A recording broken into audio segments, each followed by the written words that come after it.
So I want to thank Dr. Alpson for sponsoring breakfast this morning. The Alpsons cover the I say the 57th anniversary of your bar mitzvah. That's right. You should be zoche to at least 50 more. Amen.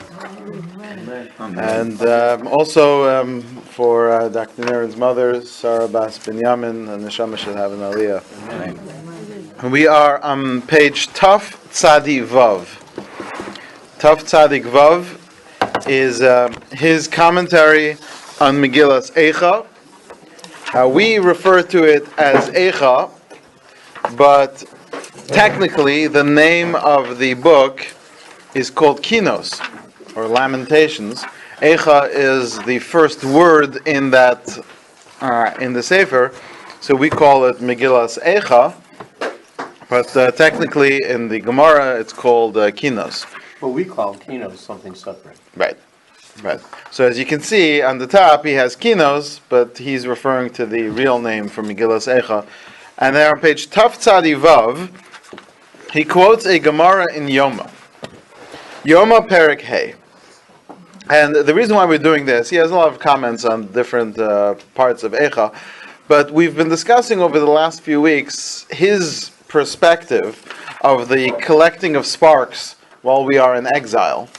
And now he looks at it from the Eicha perspective of that, and has a very practical application towards us and our place of what we're doing.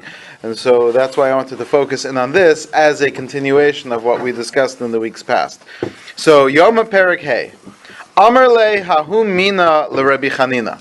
There was a certain min. Min typically refers to the Christians of those times, but it could also mean a heretic. This heretic said to Rabbi Chanina, Hashta bari temein asun.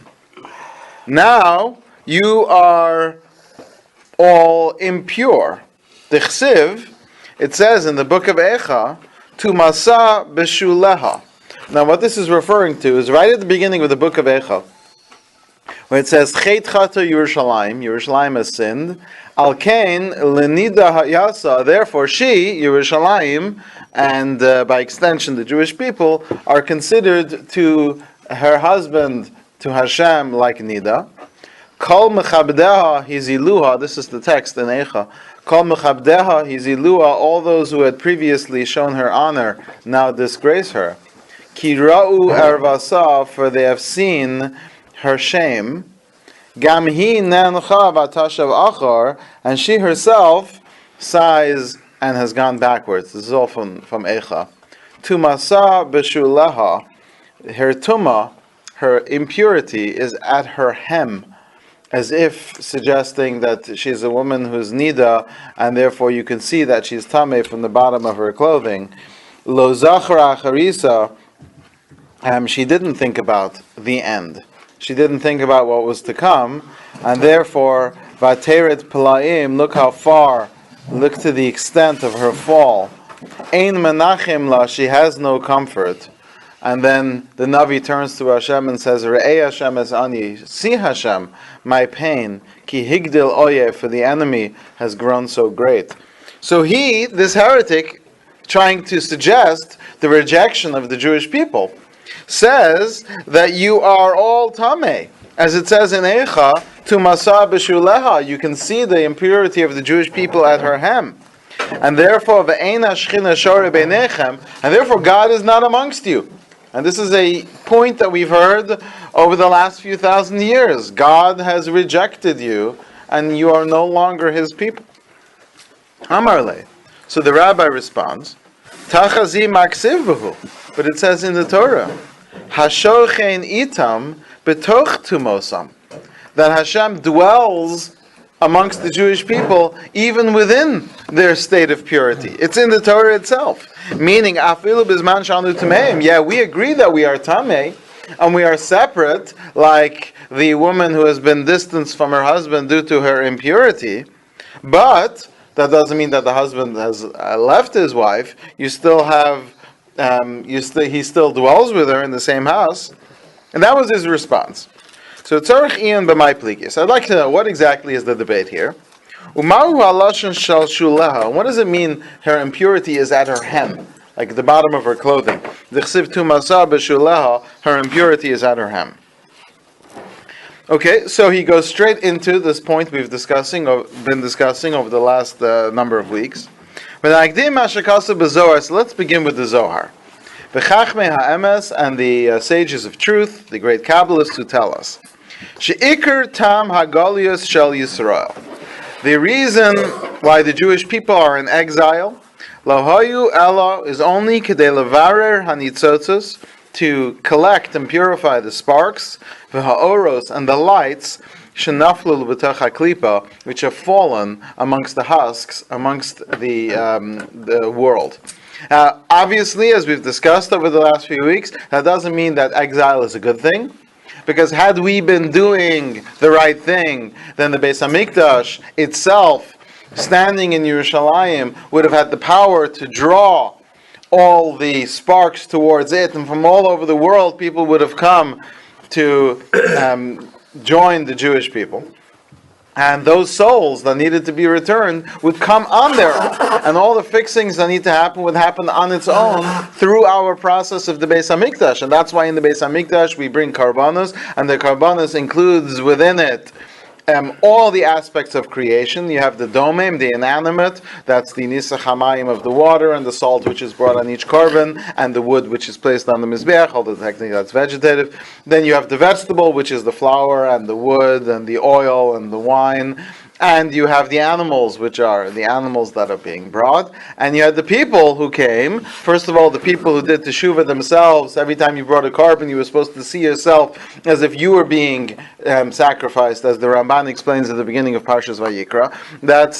That's first of all. But then there was a place in the Beis Hamikdash where we welcomed people to come from all over the world to bring karbanos. We, the Jewish people, have always accepted karbanos from goyim. It's hard to imagine that a goy, in fact, the rules for a goy being able to bring a carbon are in certain ways more lenient than for a Jew. So, for example, a Yisrael Mumar, a Jew who is a heretic, and a real heretic, not just someone who fails to believe, but someone who qualifies as a real apikaris, we might not accept a carbon from such people, while we wouldn't have such rules and regulations when it comes to a Gentile. And the reason is because we believe that Kibesi Beis Tefillah Yikarei L'chal Ha'amim, this is the house of Hashem, and Shlomo says in his tefillah in Sefer Melachim, where he asks, and this is an incredible idea, it almost sounds to think that this was something we believed in, how there were limits as to where a guy could go. And for example, the Greeks were very upset by these signs that said that only Jews may go past this point, and which is why that boundary, that border that was fenced off to keep the Gentiles from entering, the Greeks actually smashed down that wall. And many people don't realize when they're saying this, in Yevanim nikbetzu alai, you say, Upartzu chomos migdalai, they breached the walls of my tower. That refers to specifically them smashing the walls of where they were allowed to go. But that's all when we had a Beis Hamikdash, and we were able to, through the power of the Beis Hamikdash, fix the whole world through the process of the avoda. Shlosh dvarim ha'olam omed, Torah, al-avoda, al-gemilas chasadim, and even though avoda today refers to tefillah, in those days it referred to the avoda in the Beis Hamikdash. And at that point, there were so many souls that were being brought to the Jewish people. The conversion rate was incredible of people who came to Yerushalayim and felt like they were a Jewish soul, and that's why we have so many of our greats, especially towards the end, the last number of years in the Beis Hamikdash. We had all the greats, such as Rabbi Akiva was a descendant of Gerim, Rabbi Meir was a descendant of Nero himself. You had Unkelos, you had Achilos, earlier you had Shmai and Naphtali, and these are the greatest of the Jews in our history, who were these souls that were brought closer by the Beis Hamikdash. But when we didn't do a good job, when we failed to perform our task, which is to perform the avodah in the Beis Hamikdash in the proper way and do the things which we needed to do, that was taken from us. But we still need to fix the world, and so instead we have to go out into the world and suffer. and go through great difficulties in order to accomplish the same thing which we could have done in our homeland. And I haven't seen anyone say this, but I don't think it's a big leap to suggest that that's exactly why the sign of the Churban Beis Hamikdash was the Roman emperor sending an offering that we were unable to bring because of a blemish that was put into the korban by a Jew, as if to suggest that we, because of our baseless hatred, did not allow ourselves to be able to fix the world in this way where we could accept their korban. And so that story is not just one individual case of an offering not being brought, but was a reflection of how we in general have lowered ourselves, and we don't allow ourselves to be on that height where we could fix the world from this central station, but instead we need to go out into the world to fix it. Can you tie this idea into the Shoah? Not necessarily. Because the suffering which we experience is typically not involved in the process of fixing the rest of the world, but more an internal process that happens. So why we ended up in that place and why we needed to leave that place, I can explain that after all those years in Germany, either we went too far and we corrupted, and now we no longer were on the level to fix, or we had fixed and we should have left some time before, but we didn't. Whatever that case may be, the suffering that we have to go through doesn't always, unless you know, transfer from this. In other words, there isn't a simple answer to say, and because of that, these many people had to die or anything like that. Now he says, and he hasn't done this before, but he says that you might think, well, this is some Kabbalistic idea, and why doesn't it appear in the Gemara itself, if this is such an important aspect of the exile to elevate the sparks? So he says, actually, there is a Gemara. Gam Chazal Amru, the Gemara tells us, regarding why we go into exile, Kulum Adam Zoreah saw why would you take a perfectly good piece of wheat, a kernel of wheat, and destroy it by putting it into the ground? The answer is because you expect that kernel of wheat should turn into a wheat stalk with many kernels on it. I have planted the Jewish people in exile. The Jewish people went into exile in order to bring back all the Jewish souls that were lost. So he says this is almost a statement in the Talmud Bavli. You don't have to go to the Zohar to this. It's pretty clear in the Gemara that that's what our sages are intending. But this is Gerim, this is converts, not... isn't gathering the sparks something broader than getting... Oh, the Gerim is the highest level of the collection of sparks. Now the Gemara is not going to use the term sparks because that was in Kabbalistic terms, which was not shared in the days of the Gemara. These terms would not be used until almost 1,000 years after the Gemara is written, when the Zohar is very clear about it. And then we had some works that mentioned it beforehand, but nothing so explicit. But that's pretty clear. Why are we calling it planting wheat in order to bring out more wheat? So that's what he's saying. Does anyone talk about, we were probably closest at the time of Shlomo when all the sparks were gathered at that point. Well, he was trying. He was definitely trying. He married a woman from every nation because he was hoping to, because he thought he could bring the Mashiach in his days. And as it turns out, we weren't quite ready, and so they brought their idols with them. So he wasn't collecting sparks or unfinished sparks. And yeah. Chabad is really working out. Well, that's exactly where they're coming from. The Chabad movement meant to go out to the world and try to put tefillin on every Jew and get women to light candles on Friday night. That's all part of this Hasidic / Kabbalistic perspective of how the world needs to be fixed. But there are no Gerim. We are just trying to bring back the Jews, but we are not trying to convert. Well, we don't try to convert, but that's still us going out there and collecting the sparks of the Gerim. On the contrary, if someone wants to convert, we have to try to talk them out of it, but that's because we have to know that they're a Jewish soul. And because sometimes people just want to do something hip or different in their life. We don't want anyone to join the Jewish people in order to deal with their midlife crisis.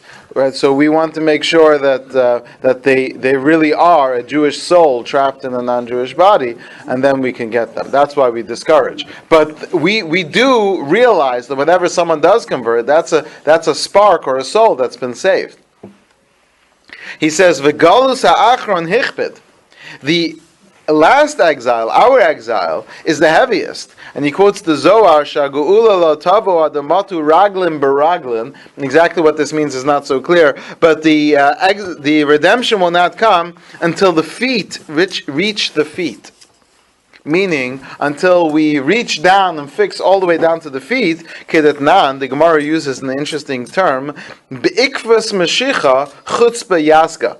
At the heels of Mashiach, chutzpah will increase in the world. I doubt there's ever been a world when we had as much chutzpah as we had today. And if Mashiach is not coming this hour, maybe he is, but if he doesn't come, it only feels like chutzpah is going to increase. So you wonder what the limit is. But the Gemara says that in we call it the end of days, chutzpah will be too much. And it's called ikvus Mashiach, the heels. Ikvus mamash, he says it's called the heels. The fisha hayoser mu'ulos kvar alu begalius arishon, because the highest sparks have already been elevated in the first exiles. In the days of the Babylonian exile and the Persian exile and the Greek exile, that's where the big, clear, bright lights were already fixed. Well, that would make sense because it's closer to the source. Right?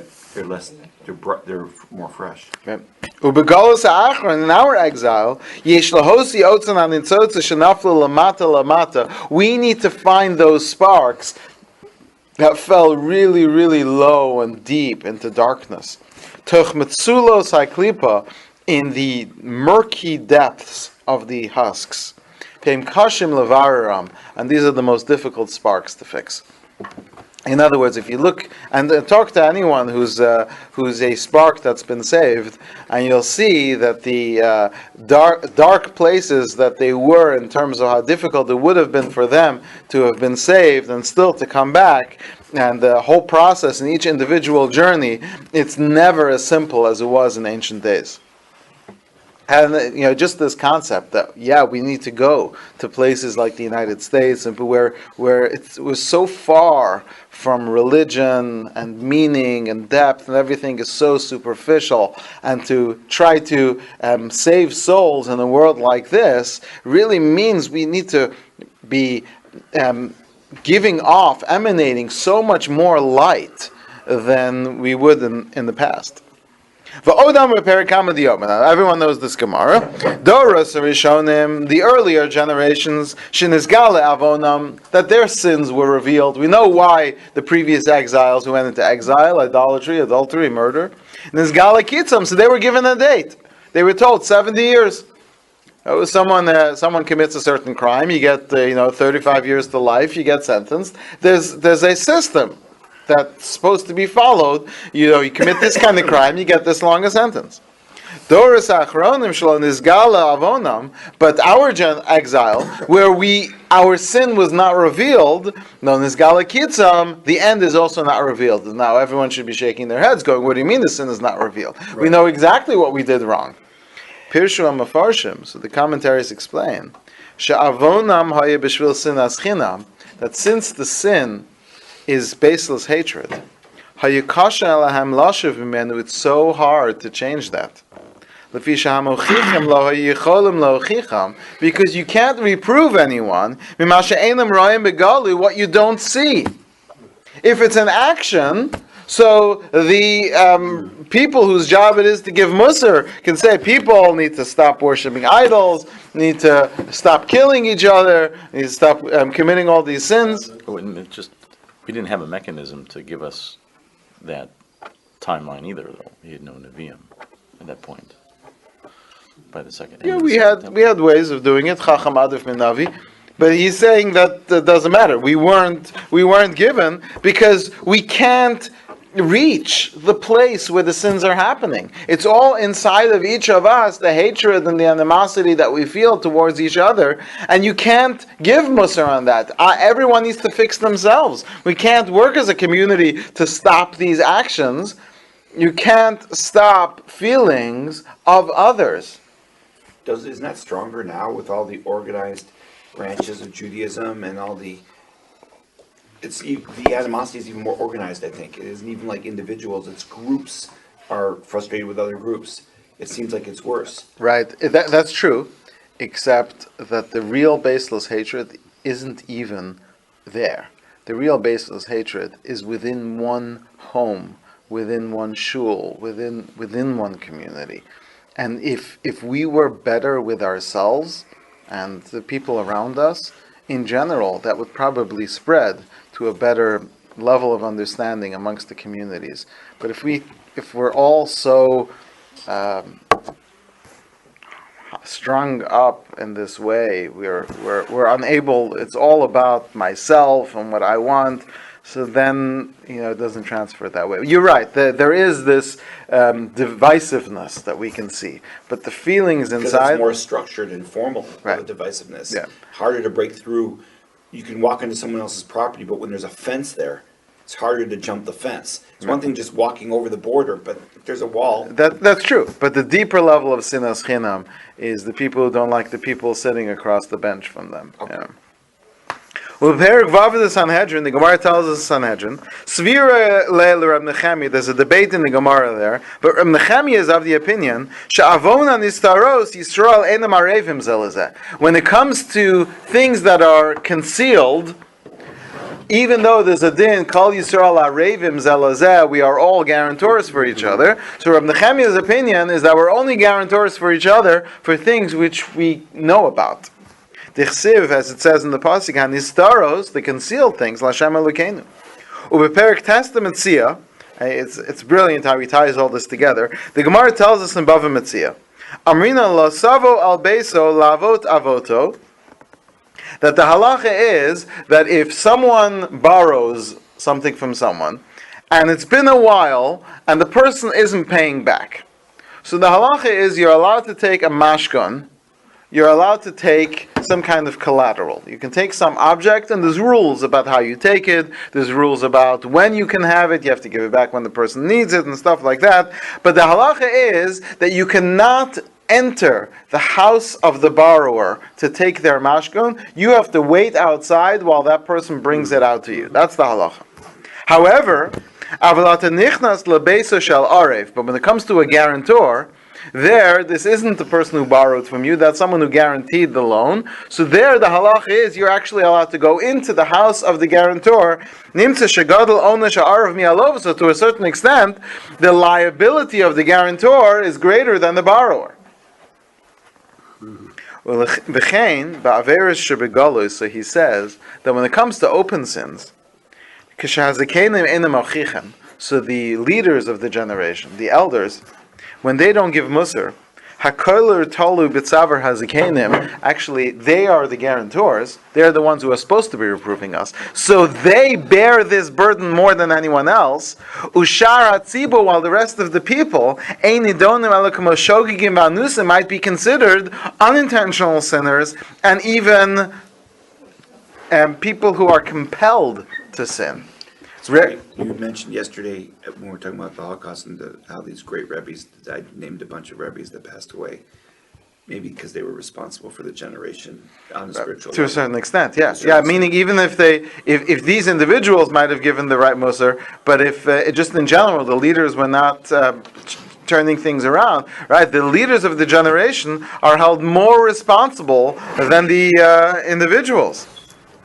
So v'kol acharon shal midas harachmim v'amekatrigim hi metucha keneged hamechichim shelo michu. So then all the anger of even the attribute of mercy and those and the prosecutor certainly is all focused towards the Baalei Musar, towards the people who could do something about it and don't. The Shabbos, the Gemara tells us as a kenim shelo michu b'sarim, that the Gemara says that the Gemara tells us that when God, by the first destruction of the first base of Mikdash, Hashem sent out the angel to kill all the guilty people, and the prosecuting angel said, "Why only them? What about the tzaddikim?" He said, "Well, why should we hurt the tzaddikim?" He said, "They didn't do anything about it."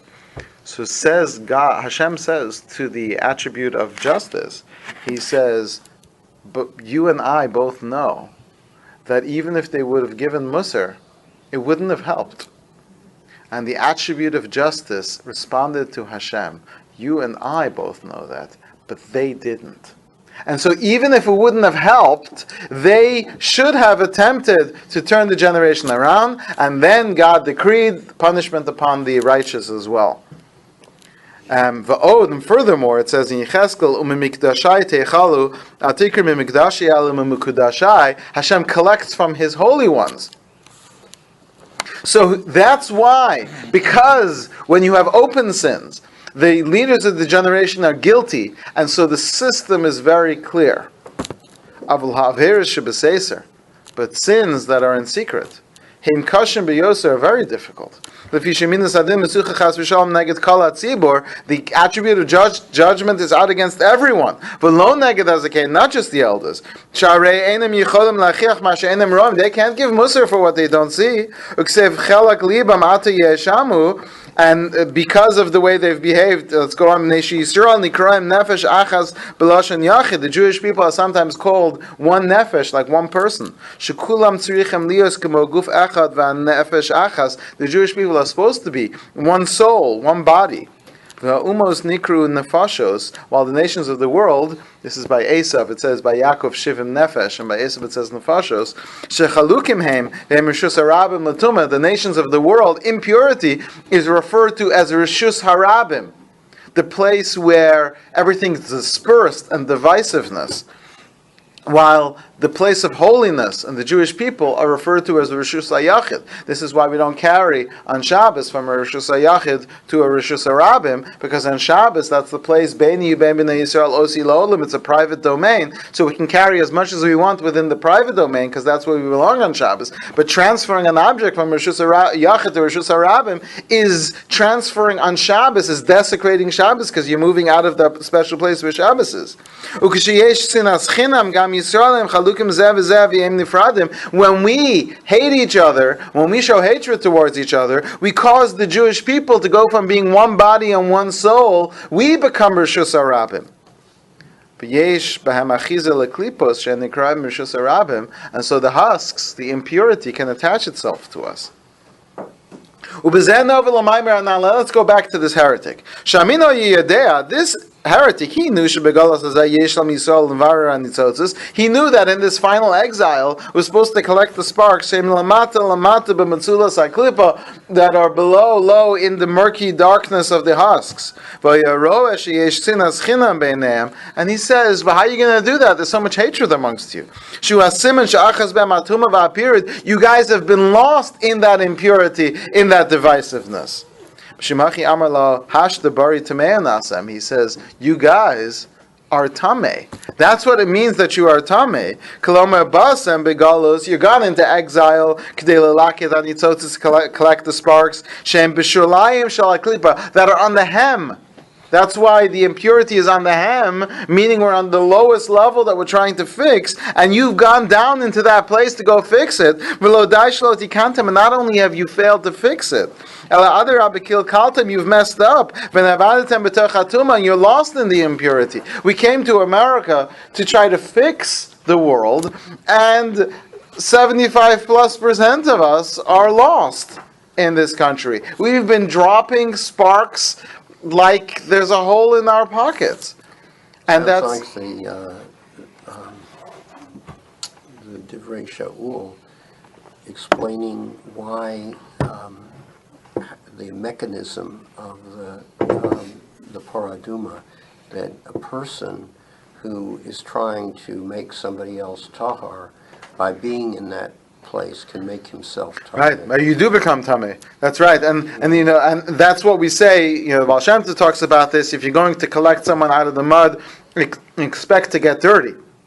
But you don't want that if you're trying to pull someone out of the mud, that person pulls you in and then pulls down each person who comes after you. That's going further, right, than that statement from the Divrei. And that's what's happening. So we can go out there and do kiruv and try to bring people closer and teach people about Yiddishkeit, but we are losing at a much faster rate than we're pulling people in. And so... But wasn't that predicted somewhere that at the time before the Mashiach that we would be losing many? I thought there was somewhere that it was. Well, only because it's such a dark and difficult task to fix it, that's what's expected, but that doesn't mean we're forced to do so. If we would do a better job of, as he says, loving each other and connecting, that would create this special place where the Jewish people become one body, and we wouldn't be lost. If there would be 3 people standing outside the mud pit pulling this person out, then no one would get pulled in, right? Isn't it though, like more like a refinement of the sparks when you, like the chamushim, like 120? Yeah, we don't want to go there though. We don't want to say that we're just picking out the best and the greatest. That is true to a certain extent, but he's not focused on that aspect of the fixing. He's more focused on the collecting of the sparks. Is it the same thing that the reformers, that's what I think their notion what reform Jewish came, that got too much chesed, too much kindness toward the other Jews, so all of a sudden they lose how they trend. So this is another side effect. Right. I mean, I have a friend who's a Reform rabbi who's very, very. He was almost crying when he heard at a recent, just a few years ago, that he heard a fellow Reform rabbi who was insisting that the Reform movement be completely encouraging of interfaith marriages. And like we should be welcoming and spreading it. And he was so hurt by this because their own movement is moving further in that direction. And that's what we're trying to save Jews. And it's not just assimilation. The assimilation, the marriage isn't the only part of it. There's also people who give up the faith and just disappear, and they remember they're Jewish, but they don't even know what that means. And we're losing so many of those. And he's writing this 300 years ago. This is before it got really bad. He's saying that's the Galus HaAchron, that's the final exile, is that we will just be losing them one after the other. And he's saying, and that's what's so powerful about this, that this is a result of our general divisiveness and our not being able to get along with each other. So he says that's what the heretic is saying. There's no fixing the Jewish people. Who's going to give you Musar? You guys are divided and cut off from each other just like the husks. There's no way you're pulling anyone out. One person isn't going to pull another person out of the mud. And that's what it means in Eicha, that the tumah is at the hem, at the bottom of the clothing. That the Jewish people went to collect the sparks and instead they received the tumah. Shem b'shalayim, which is at the bottom of the clothing. The Bishlam and Begalius Arishon, so the first exiles, Lo Nitmu Velaktu, they went into exile, they stayed Jews, they collected the sparks and went back. Avol Bekan Hochul Alaki, they've gone to collect Venavdu and they're lost. Shekivlu Atuma B'Shalash Laklipa, they've received all this impurity.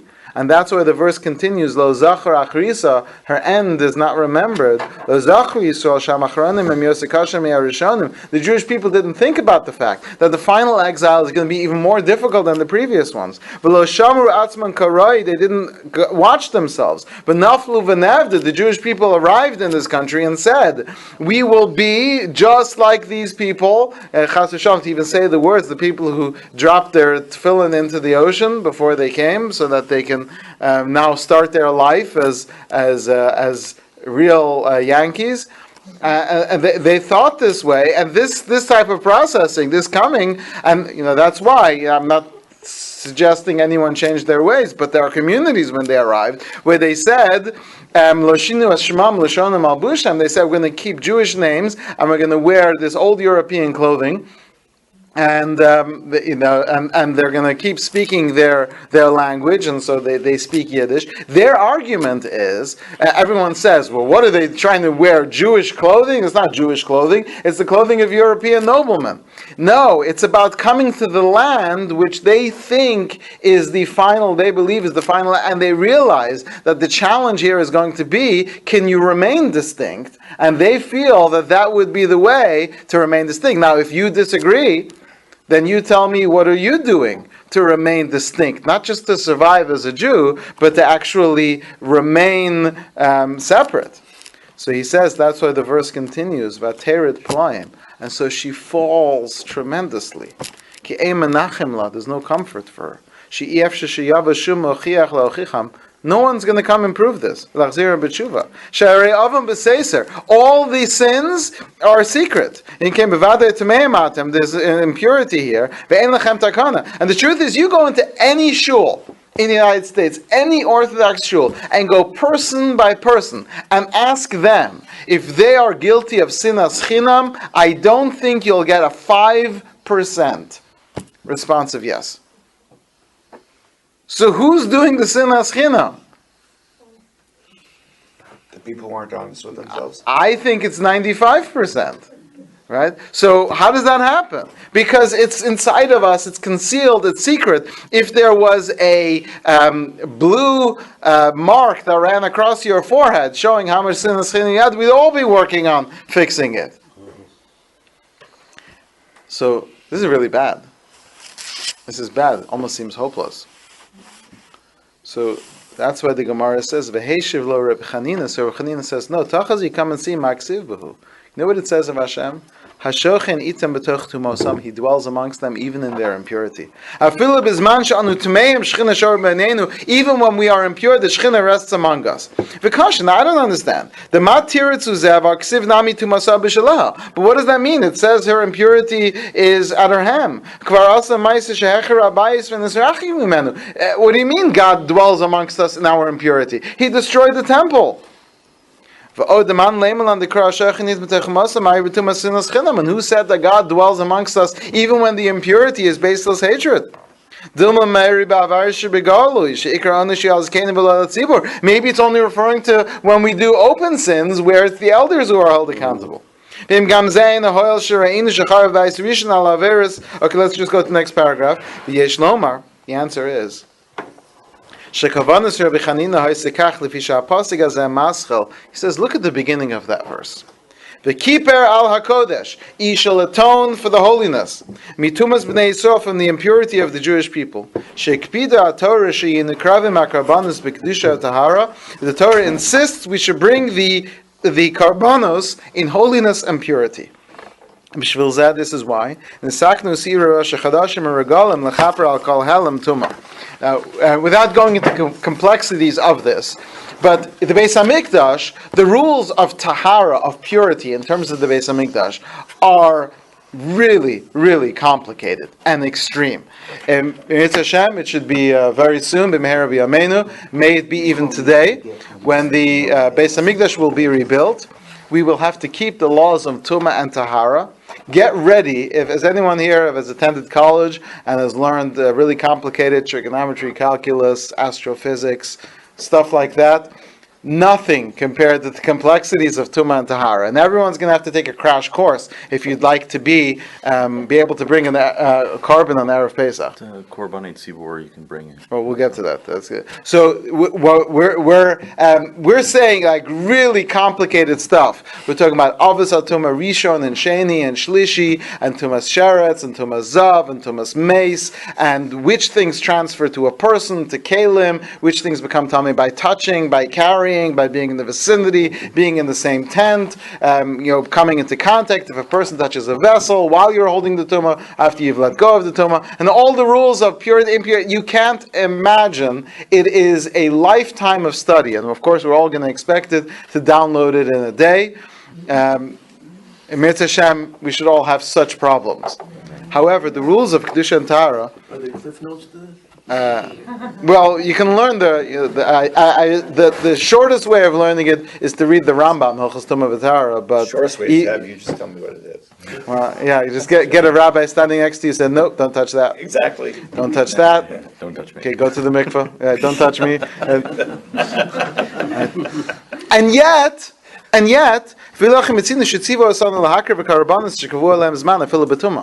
there are certain karbanos, and that's what Eitam was referring to. There are certain karbanos which we can bring even when we're tamei.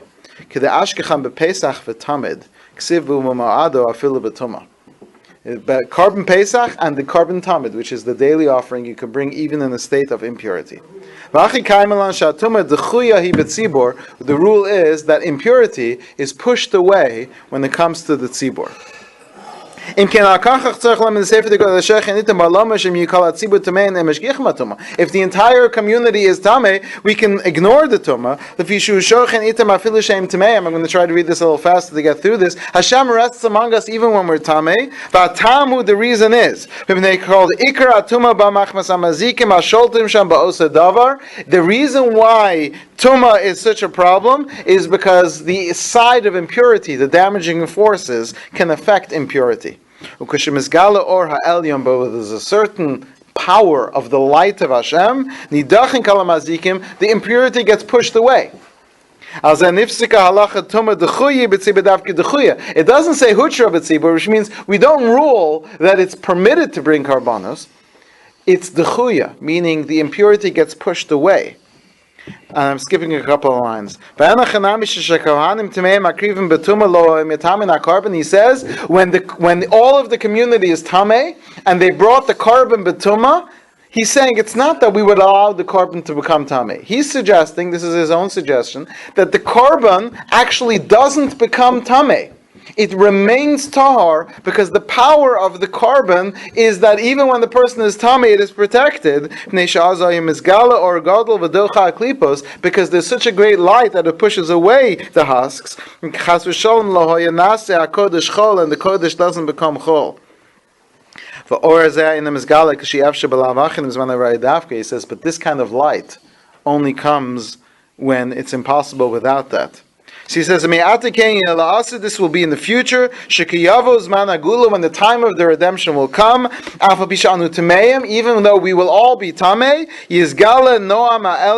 God's pleasant light will be revealed to the world, he will push away all the damaging forces, and redeem us, and return our hearts to his service. So therefore it reads like this. Her impurity is at her ham, which is sinas chinam. Lo zachar acharisa shelo nizgala kitzah b'shvel oven zeh. We don't know when the end will be. Ubechol yom berchaso meruba mechaber teit plam. We fall b'shvin she'em enachem la. There's no comfort she'em yachal achichem. There's no one who can help us become better. Lefikach yavshel hagalas l'skatzu. Therefore, the exile can't be shortened. L'chein rei Hashem ba'ani. That's when we say, Hashem, look at our pain. Ki higdaloi. If the enemy is great, af al pishik sheyavo zman hagula. But when the redemption will come, Yigalenu, he will redeem us. V'yeshochin itanu, he will dwell amongst us. Mikal makom benkach ubenkach. But until then, Anachnu b'tzara gadola, we are in serious trouble. The enemy overpowers and strengthens himself. Hashem will